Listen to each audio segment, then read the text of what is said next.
Deadly superstorm Sandy causes flooding and blackouts.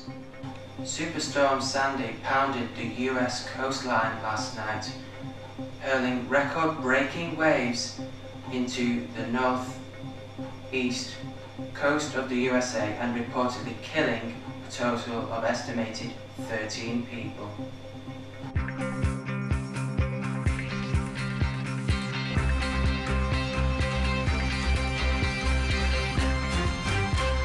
Also on the programme, do breast cancer screenings help or hinder women? And the Duke of Edinburgh quips as he receives honorary doctorate from Plymouth. Welcome to GAP News. I'm Gary Pendlebury. Superstorm Sandy pounded into the US coastline last night, hurling record-breaking waves of seawater across the northeast coast of the USA and reportedly killing at least 13 people. It was downgraded from a hurricane to a post-tropical cyclone minutes before striking at midnight, 8 p.m. local time. But experts said the distinction was technical. Wind speeds were still hurricane force, and forecasters said it remained a grave danger to the 50 million people in its path. Mayor of New York Mike Bloomberg said the storm was as bad as predicted. Local officials say that at least 13 people have died as a result of the storm in the USA and Canada. The so-called Franklin storm lived up to its name, causing severe flooding in Connecticut, New Jersey, New York and elsewhere, and leaving a trail of destroyed trees, buildings and electricity poles in its wake. Many motorists were stranded as water levels rose to perilous heights on the roads, and cars were seen floating down the streets of New Jersey and Lower Manhattan. The iconic Manhattan skyline was later plunged into darkness due to electricity failures, and there were also reports that electricity transformers exploded across New York. 3.6 million people across the northeast coast were left without power last night, including a hospital in New York which was forced to evacuate after its generator failed to work. A nuclear plant was placed on alert due to the record-breaking sea surge, and residents who had ignored official advice to evacuate were told to stay where they were. The governor of Connecticut said thousands of people were stranded in their homes and issued a Katrina-like warning.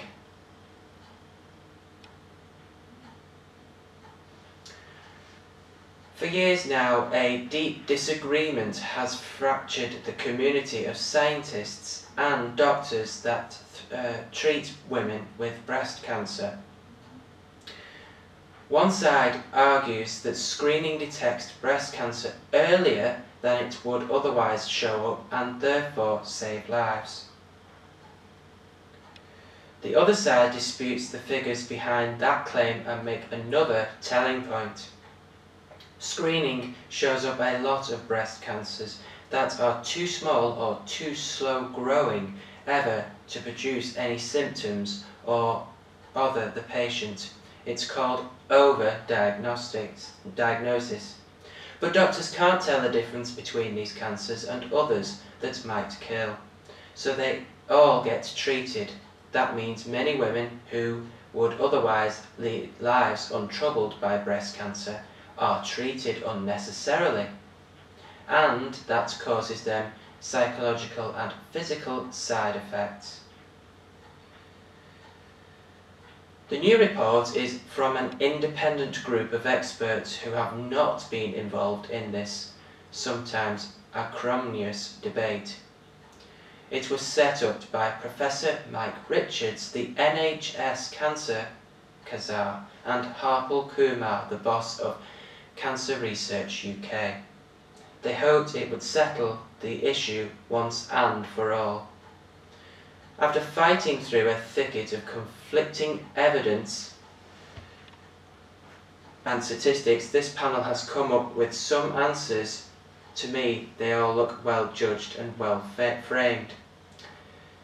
They say screening does save lives, 1,300 a year, but it also produces 4,000 cases of overdiagnostics a year too. They think that screening should continue, but no scientific review, however good, can balance those two factors and provide a hard and fast answer to the question, should I go for screening? That's a question only the individual woman can answer, but they should, the review concludes, be given a better information about the risks and benefits of screening, so the decisions can be made on a proper foundation of knowledge. Still to come on GAP News. Police investigate Mark Clattenburg breath complaint, and Duke of Edinburgh quips as he receives honorary doctorate from Plymouth.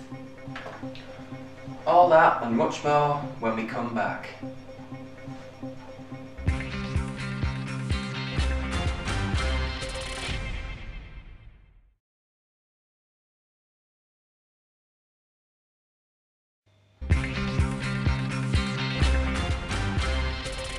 Millions of customers across the UK are able to connect to superfast 4G products from this morning. EE Network has launched its 4G network in 10 cities across the UK.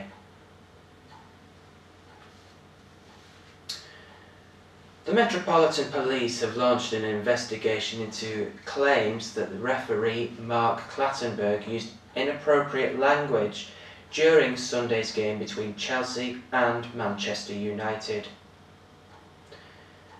Clattenburg, his assistants and the fourth official are understood to have been stunned by the claims, with Michael McDonough, Simon Long and Michael Jones denying hearing anything of that nature over the official's microphone link up.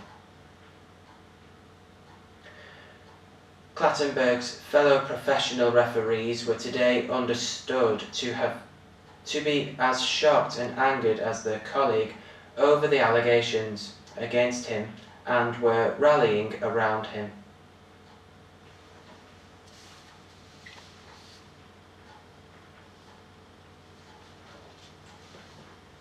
Finally, the Duke of Edinburgh has received an honorary doctorate of marine science from Plymouth University in recognition of his decorated career in the Royal Navy. Accepting his award, Prince Philip joked about the length of his university career and how he approached it from a different direction from most, quipping, "It's now quite a long time since I started my university career. But unlike most people, I started at the wrong end. I became Chancellor of the University of Wales in 1947 and I have been going downhill ever since." The Duke also publicly unveiled the university's £19 million marine building, which contains state-of-the-art equipment used to train the next generation of mariners. The visit comes during a year dogged by health scares for the Royal. In August he spent 5 nights in Aberdeen Royal Infirmary where he was treated for a reoccurrence of a bladder infection. It came less than 3 months after he spent 5 nights in hospital with a bladder infection, following the Diamond Jubilee pageant on the River Thames. That's it. We'll see you very soon. Bye bye.